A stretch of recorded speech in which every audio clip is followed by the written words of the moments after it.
sans plus tarder, je tiens à donner la parole à notre ami Jean-Paul Kimonyo, et qui nous vient du Rwanda, hein, le pays des mille collines, c'est toujours comme ça? Toujours comme ça, une seconde partie. Voilà. Et en tout cas, pour nous parler du thème sur les élites et les transitions démocratiques, Jean-Paul est un écrivain, et donc nous avons le plaisir de l'accueillir ici chez nous en Afrique du Nord et au Maroc particulièrement. Jean-Paul, tu as la parole pour une quinzaine de minutes, un peu plus, un peu moins. Mais en tout cas, on essaiera de prendre le temps pour un petit peu te laisser le temps pour partager avec nous tes réflexions. La parole est à toi. Okay. Alors, merci beaucoup. Et merci aussi à l'Académie pour m'avoir invité à donner cette présentation. C'est la première fois que je vais au Maroc, donc je suis très content d'être ici. Tu vas revenir? Certainement. Mais peut-être avant de commencer, je voudrais quand même me présenter un peu plus et pour vous donner un petit peu mon approche du sujet dont on va discuter, qui est une approche, comme vous allez le voir, assez particulière. Je suis à moitié dans l'académique, mais aussi un peu dans l'action. Mais au niveau académique, ce que j'ai surtout fait, c'est une thèse sur la participation populaire dans le génocide au Rwanda. Et j'ai essayé de faire un travail un peu approfondi. Et contrairement à beaucoup de mes collègues qui ont mis l'importance sur des dimensions idéologiques par rapport à cet événement-là, moi, je trouvais que les dimensions socio-économiques étaient extrêmement importantes, d'une part. Mais d'autre part aussi, toute la problématique fait que la démocratie est problématique. La démocratie, la pauvreté est extrêmement problématique. Et de ce point de vue-là, depuis un certain nombre de temps, je commence à étudier aussi le phénomène, mais cette fois sur un plan africain plus large. Et vous allez voir, j'ai un point de vue quelquefois qui peut un peu, quelquefois, comment on appelle ça là, interroger. Donc je vais parler des élites et de l'impasse de la troisième vague de démocratisation en Afrique. La troisième vague de démocratisation en Afrique vient après les deux premières. La première qui est celle de la colonisation, la décolonisation plutôt, donc avec les indépendances, qui est la première vague de revendications démocratiques. La seconde commence dans les années 80 et continue dans les années 90, qui est la vague des démocratisations africaines, les premières démocratisations africaines. Et enfin, maintenant, on arrive dans une troisième vague de démocratisation qui répond un petit peu à des insuffisances de la seconde. Ça va être l'essentiel de mon propos. Mais mon propos aussi, je tiens à bien délimiter les questions démocratiques au Rwanda, en Afrique plutôt, en fonction des niveaux de revenus. Parce qu'on ne peut pas parler de la démocratisation au Ghana comme on peut parler de la démocratisation en Centrafrique. Il y a d'énormes différences et c'est sur ces différences-là aussi que je vais parler. Alors je voudrais commencer par deux tableaux. Le premier, en guise d'introduction, c'est la République centrafricaine qui tient dans 15 jours des élections législatives et des présidentielles en janvier 2016, permettant à la communauté internationale de proclamer mission accomplished et plier bagages. Le pays est disloqué, anarchique, c'est un État fantôme. Il est depuis 30 ans parmi les 5 pays les plus pauvres au monde, mais la communauté internationale fait de ces élections un critère de réussite en soi. Le plus remarquable, c'est qu'il existe pratiquement une unanimité pour l'organisation de ces élections-là. Comme voie de sortie de crise, une grande partie de la société civile et, pour ainsi dire, mais aussi le gouvernement de transition ou les chefs d'État des pays voisins sont tous pour le processus démocratique qui doit se tenir. La Centrafrique, depuis 1993, a connu 4 élections présidentielles, 2 missions de paix des Nations Unies et des crises violentes qui se suivent les unes après les autres. Le deuxième tableau, c'est le Burundi, en avril de cette année, où des jeunes gens faméliques de quartiers populaires délabrés lancent des manifestations contre la décision du président Nkurunziza de briguer un 3e mandat. Le régime réprime durement les manifestants, les morts s'accumulent. Quand on interroge ces jeunes manifestants, ils répètent le mot d'ordre des ONG qui les mobilisent dans l'ombre. Ils défendent la Constitution. Les leaders des ONG derrière le mouvement de protestation misent sur l'action de la communauté internationale et se refusent d'évoquer la performance socio-économique désastreuse du président Nkurunziza, seule l'intégrité de la Constitution compte.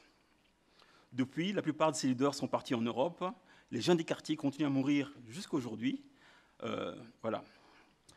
Après des massacres répétitifs sur 30 ans et une longue guerre civile, le pays aboutit en 2003 à un accord de paix basé exclusivement sur le partage des ressources de l'État entre les élites des deux principales ethnies, sans aucune considération sur la création de richesses ni sur le renforcement de l'État. Les élections de 2005 ont achevé de faire du Burundi un modèle de sortie démocratique de conflits. Mais le mois dernier, le FMI a classé le Burundi comme le pays le plus pauvre au monde. Et l'année dernière, le Hunger Index faisait des Burundais les personnes qui ont le plus faim au monde. Donc là, je vais parler maintenant de la troisième vague de démocratisation. Cette vague-là s'exprime principalement par les révoltes qu'il y a eu récemment contre les troisièmes mandats, que ce soit au Sénégal, en Côte d'Ivoire, au Burkina Faso ou alors même au Burundi. Mais avant ces révoltes contre les troisièmes mandats, il y a eu des mouvements de protestation et des mouvements d'opposition qui sont montés au Kenya vers le milieu des années 2000, en Ouganda et au Zimbabwe. Et véritablement, ces premières résurgences d'une nouvelle demande démocratique constituent le début de la troisième vague de démocratisation.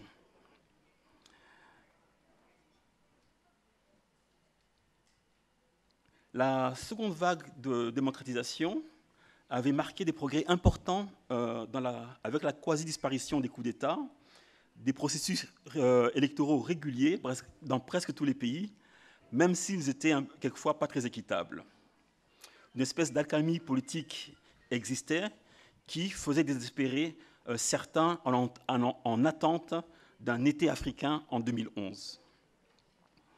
Mais en même temps que la machinerie électorale continuait d'avancer dans de nombreux Africains, ces mêmes pays connaissaient des taux de croissance importants et soutenus, ainsi que la montée de nouvelles classes moyennes. C'est le temps dans lequel nous nous trouvons toujours, de l'afro-optimisme. Malheureusement, cette année, le ralentissement économique de la Chine et la baisse des matières premières, la baisse du prix des matières premières lancent une ombre inquiétante sur ces progrès récents. Nombre de ces pays stars de la démocratie et de la croissance économique, comme le Ghana ou la Zambie, et dans une moindre mesure le Nigeria et le Kenya, sont gravement secoués par la chute des matières premières récentes, mais aussi par une corruption endémique et un gaspillage de ressources, des imprévoyances qui ont causé de graves crises d'approvisionnement en électricité. Moins d'une année après la baisse des matières premières, certains de ces pays, et notamment le Ghana et la Zambie, qui avaient réussi entre-temps à atteindre le niveau de pays à revenus intermédiaires, sont en quasi-cessation de paiement.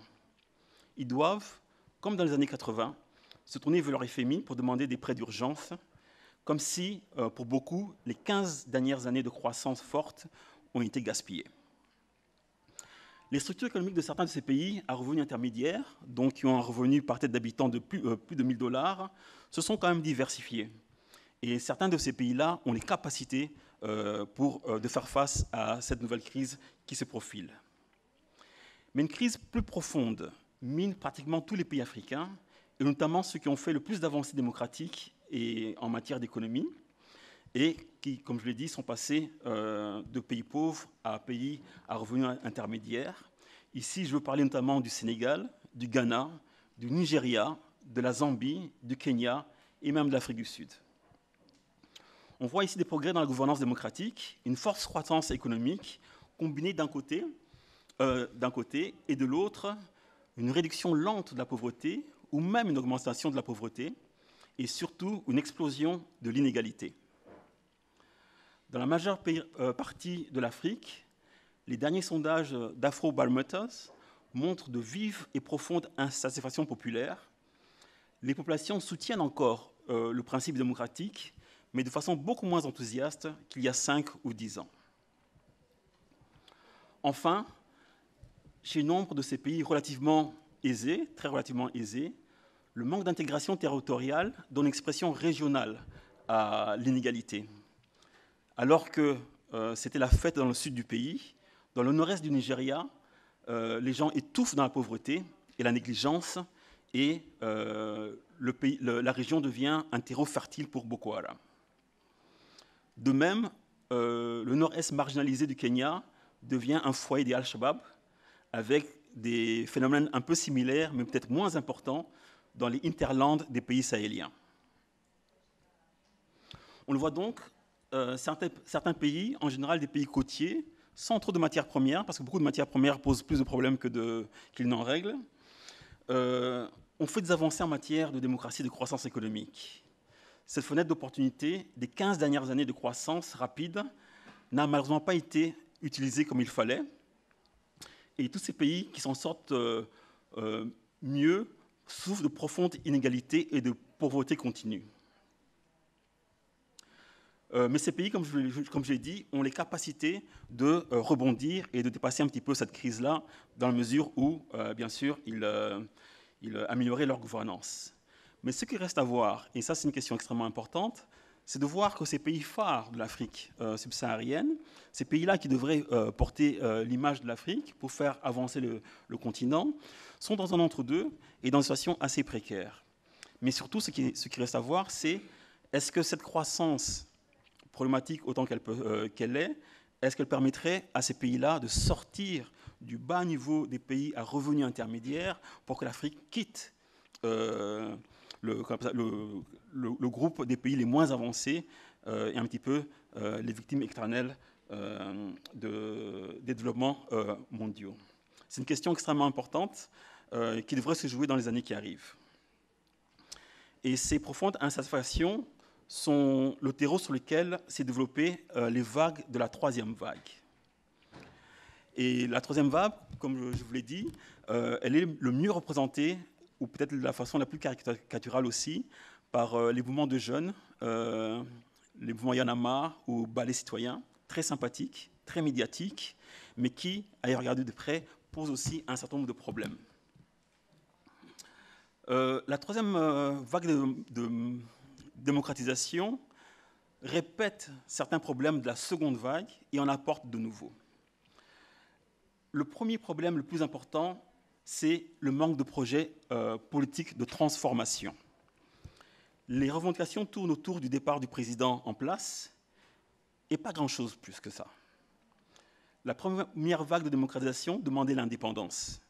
La seconde demandait la démocratie pluraliste. Deux grands projets de transformation, même si l'un et l'autre ont beaucoup déçu. Alors que cette fois, à part sortir les sortants, on ne voit pas très bien ce qui est proposé. L'autre caractéristique des mouvements récents est leur coupure par rapport à certains groupes populaires, notamment les populations rurales et les classes pauvres urbaines. Les mouvements de revendication actuels, les plus emblématiques, qui ont des troisièmes mandats, ou ceux plus anciens, plus mûrs, comme le Movement for Democratic Change de Morgan Tsvangirai au Zimbabwe, ou alors le Forum for Democratic Change de Kizza Besigye en Ouganda, n'ont jamais pu s'implanter dans le monde rural où vit la majorité de la population. Les premiers, le mouvement des jeunes, sont menés par des jeunes urbains baignant dans le narratif exclusif de la démocratie libérale des bailleurs de fonds et ne se préoccupent pratiquement pas des populations rurales. Les leaders des mouvements plus mûrs, eux, sont plus sensibles à la question du monde rural dont ils sont issus, mais en général, les partis en place les ont empêchés d'aller mobiliser les populations rurales. Au sein même des villes, les nouveaux mouvements de revendication démocratique menés par les ONG, les partis politiques libéraux, constitués de membres de classes moyennes, réussissent quelquefois à mobiliser les classes populaires, notamment dans les mouvements de rue. Mais le plus souvent, ces libéraux instrumentalisent ces classes populaires urbaines et ne relaient pas leurs demandes de changement profond de ces classes populaires et restreignent les plateformes revendicatives qu'ils contrôlent aux seules demandes de libération politique. Ce n'est pas que les libéraux africains réformateurs aujourd'hui ne voudraient pas de transformation socio-économique profonde de leur société, qui est pauvreté au plus grand large, mais en général, ces libéraux réformateurs sont socialement conservateurs et revendiquent le fait de partager les valeurs de leurs mentors occidentaux. Enfin, dans le climat idéologique dominant actuel, qu'est-ce qui devrait changer pour changer les conditions d'existence des populations n'est pas toujours clair. Le dilemme est sérieux. Les demandes pour plus de justice économique et sociale avaient été spontanément intégrées aux demandes de démocratisation de la seconde vague. L'idée sous-jacente était que la pauvreté était le résultat de l'avidité et de la corruption des dirigeants. Mais lorsqu'on obtient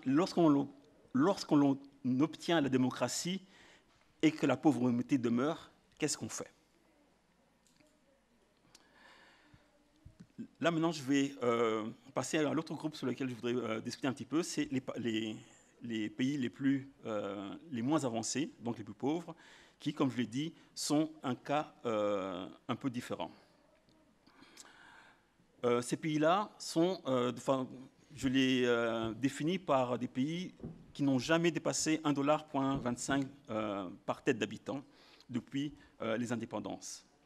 Le plus souvent, il s'agit de pays enclavés qui sont sortis de la colonisation avec très peu d'infrastructures, un niveau d'éducation très bas et qui rassemblent des populations hétérogènes au plan culturel. Ces États faibles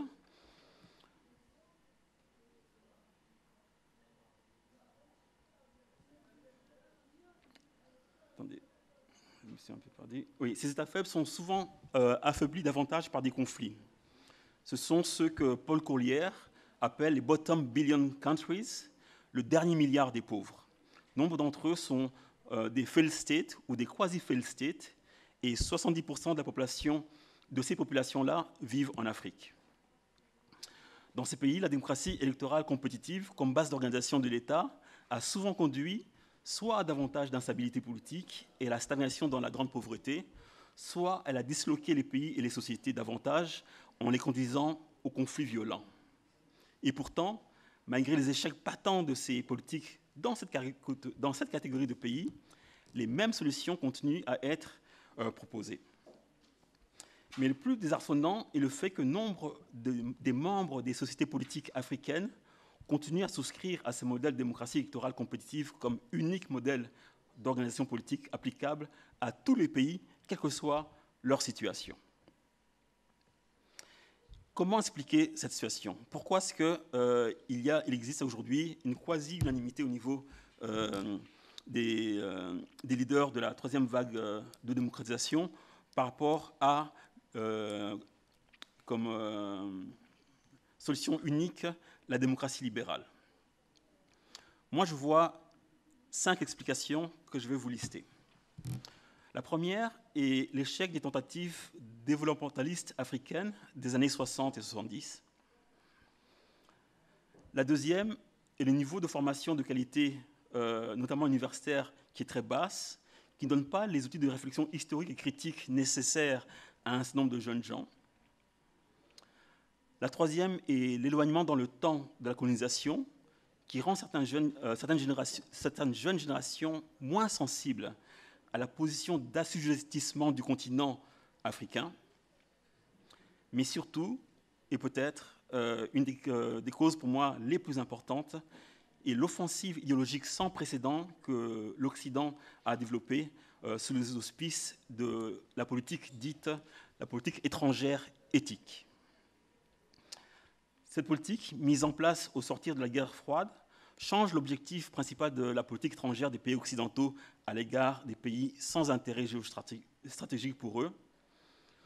Plutôt que de poursuivre leurs intérêts nationaux égoïstes, comme ça a toujours été le cas, à partir du milieu des années 90, les pays occidentaux poursuivent désormais des objectifs éthiques, l'action humanitaire, la démocratie, les droits de l'homme, et ceci pour le bien des sociétés récipiendaires, mais un bien qui est déterminé par eux. Cette politique a donné naissance à un complexe cohérent, alliant la démocratie, les médias, les universités, le militaire et l'aide au développement. Les interventions militaires occidentales en Irak et en Libye sont à mettre sous l'expression de cette politique. Ce complexe a projeté sur les pays africains un halo idéologique englobant dont nombre de leaders de la troisième vague de revendications démocratiques sont aujourd'hui les dépositaires et les relais. Enfin, une cinquième raison, la globalisation, l'ouverture plus grande des sociétés du Nord et du Sud, ainsi que l'émergence des réseaux sociaux, qui a créé une fausse conscience de communauté de destin entre le Nord et le Sud chez certains jeunes libéraux. En conclusion, face à leurs problèmes de pauvreté et de sous-développement, l'Asie du Sud-Est a fait des choix différents de ceux de l'Afrique. Elle a privilégié le développement économique sur la démocratie. Elle a pu le faire sous la protection de son alliance avec l'Occident pendant la guerre froide, pour la plupart. Et bien sûr, pas pour la Chine, mais pour pratiquement tous les autres. 30 ans plus tard, certains de ces pays sont devenus démocraties avancées. L'Afrique ne devrait pas et ne pourrait même probablement pas suivre le même chemin. Les époques sont différentes. Et aujourd'hui, la liberté est devenue une valeur trop importante pour être ignorée. Mais l'Afrique non plus ne pourra pas faire l'économie d'une transformation socio-économique. L'explosion démographique, le changement climatique, la montée des extrémismes religieux risquent d'ébranler à court terme les fondements des sociétés africaines et même celles qui aujourd'hui semblent se porter le mieux. Enfin, il y a un élément nouveau qui est la progression de la globalisation, les migrations, les maladies et d'autres menaces qu'on n'a peut-être pas encore vues, qui devraient pousser les pays occidentaux à reconsidérer leurs priorités en Afrique. Les répercussions déstabilisatrices de leur politique étrangère éthique en Afrique sur leur société devraient les en persuader. Quant aux Africains de la vieille école, le décrochage de l'Afrique par rapport au reste du tiers-monde depuis les années 70, par lui-même, est une cause de combat. Je vous remercie.